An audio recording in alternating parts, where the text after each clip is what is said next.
आज से 1 साल पहले ठीक 15 फरवरी को मैंने अपने पापा को खो दिया। यह 1 साल हमारे लिए बहुत सारे चैलेंजेस और स्ट्रगल से भरा था। इसकी वजह से हमारी फाइनेंशियल कंडीशन बहुत ज़्यादा ख़राब हो गई और हम फाइनेंशियली नहीं जी पा रहे थे इस सोसाइटी में। मेरी मम्मी एक हाउसवाइफ़ है और वो सिर्फ़ 10th पास है। उन्होंने जॉब्स का ट्राई करा पर उन मतलब कुछ हो नहीं पाया उससे। फिर उन्होंने बाद में सोचा कि मैं बेडशीट्स और सूट्स की स्टॉल लगा सकती हूँ और मम्मी ने वो स्टॉल्स लगाई 15-20 दिन। पर वो काम चल नहीं पाया और उसके बाद किसी और ने हमको सजेशन दिया कि जो फेस्टिवल सीज़न आते हैं हम उनके स्टॉल्स लगा सकते हैं। तो मम्मी ने फेस्टिवल्स जितने भी फेस्टिवल्स आए, जैसे दिवाली, होली, दशहरा, जितने भी फेस्टिवल्स नवरात्रि आए थे उसका उसका सामान लाए हम।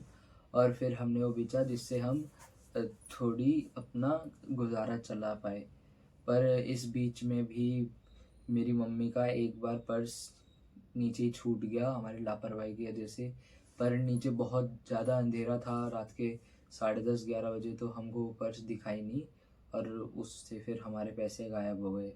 और फिर कुछ दिनों बाद जब मेरी छोटी बहन स्टॉल पे बैठी थी, वो कोई कस्टमर बन के आया और उसने मेरी बहन को कंफ्यूज करके हम वो हमारा मम्मी वाला फ़ोन ले गया। तो इन सब के बाद हमने सोचा कि ये सेफ़ नहीं है, तो अब हमने इसको डिसकंटिन्यू कर दिया। तो इसके बाद हम 1 महीना ऐसे ही बैठे रहे। हमारे पास जितने पैसे बचे थे वो सब ख़त्म हो गए।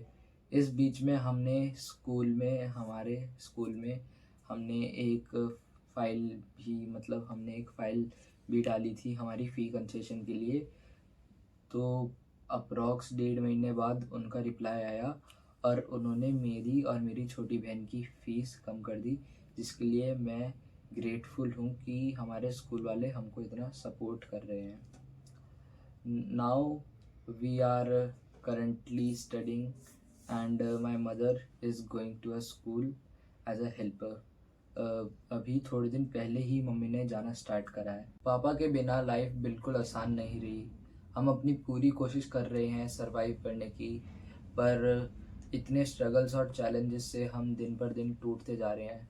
हमारे पास जो भी सपोर्ट था बस हमको वही आगे बढ़ाते जा रहा है। अब मम्मी आधे महीने से स्कूल जा रही है और राधु और मैं भी पूरी कोशिश कर रही है कि हम अपने घर को सपोर्ट कर सकें। इस बीच में मैंने एक ट्यूशन भी ज्वाइन करा जहाँ पे मैं एक 10th क्लास की लड़की को पढ़ाने जाता हूँ और मेरी तरफ से जितना मैं सपोर्ट कर सकता हूँ उतना कर रहा हूँ। पर इस दौरान मेरी मम्मी को एक सीरियस बीमारी हो गई जो पहले कम थी पर अब बढ़ती जा रही है, जिसका नाम है कैटरैक्ट। हिंदी में इसको मोतियाबिंद भी बोलते हैं।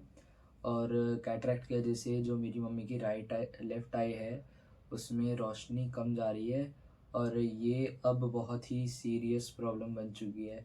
हमने पिछली साल चेक करवाया था, उस टाइम डॉक्टर ने बोल दिया था कि तुरंत ऑपरेशन करवाना पड़ेगा, पर वो भी हमने इसी महीने में करवाया था जब जनवरी एंड और फब स्टार्ट हो रहा था।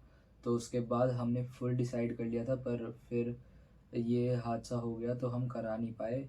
अब 1 साल बाद तुरंत ही जब मम्मी को बिल्कुल ही दिखना बंद हो गया तो मम्मी ने बोला कि क्या पता लेंस बदलवा के देखते हैं। तो जब हम गए लेंस बदलवाने तो डॉक्टर ने बोल दिया कि अभी तो बदल जाएगा, तुमको साफ दिखेगा पर ज़्यादा दिन के लिए नहीं, क्योंकि कैटरैक्ट बढ़ता जा रहा है। मैंने ये स्टोरी बहुत ही होप के साथ शेयर करी है और सोच रहा हूँ कि कैसे ना कैसे मेरा यूट्यूब चल जाए। पर इस साल में हमारे पे जितनी भी कठिनाइयाँ आई उसमें से सबसे बड़ी थी क्योंकि हम कुछ ढंग से नहीं कर पा रहे थे। जो मेरा यूट्यूब चैनल था उसमें मैं पूरी कोशिश कर रहा था, पर मेरे कंसिस्टेंट ना होने की वजह से वो भी फॉल करते जा रहा है दिन पर दिन। और जैसे ही मैं नई वीडियो डालता हूँ सोचता हूँ कि कुछ अच्छा होगा, उसके व्यूज़ देख के मैं दोबारा टूट जाता हूँ। उसके बाद ही फिर मैंने ट्यूशन जाने का डिसीज़न लिया था, क्योंकि इसमें लोगों को बहुत टाइम लग जाता है स्टार्टिंग में जैसा आपने सपोर्ट दिखाया था उससे मेरे को लग रहा था कि मैं कर लूँगा, पर इसमें मेरी ही गलती रही कि मैं कंसिस्टेंट नहीं हो पाया। अब आप लोग प्लीज़ मेरे को सपोर्ट कीजिए और मेरे को जितना टाइम मिलेगा अब मैं अपना पूरा टाइम यूट्यूब में डालूँगा, क्योंकि अभी मोस्ट ऑफ द टाइम मैं फ्री रहने वाला हूँ फाइनल्स के बाद। और उस टाइम मेरा ज़्यादा वर्कलोड भी नहीं रहेगा, क्योंकि पहले की तरह जैसे मैं हर वीकेंड स्टॉक रिफ़िल के लिए पानीपत जाता था जब सूट्स और बेडशीट थे, और बाद में जब हमने फेस्टिव सीज़न के सामान लगाए तब मैं सदर भी जाता था मम्मी के साथ। तो वो थोड़ा कम हो जाएगा, तो इस वजह से मैं अपने यूट्यूब पे ज़्यादा ध्यान दे पाऊँगा। तो आप प्लीज़ इस वीडियो पे एक लाइक करें और इस वीडियो को जितना शेयर कर सकते हैं करें, क्योंकि आपका एक लाइक और शेयर हमारे लिए बहुत ही ज़रूरी है और वो हमारी बहुत ही मदद कर सकता है। धन्यवाद आप लोगों का इस वीडियो को देखने के लिए और मेरी मन की इच्छा सुनने के लिए। Thank you.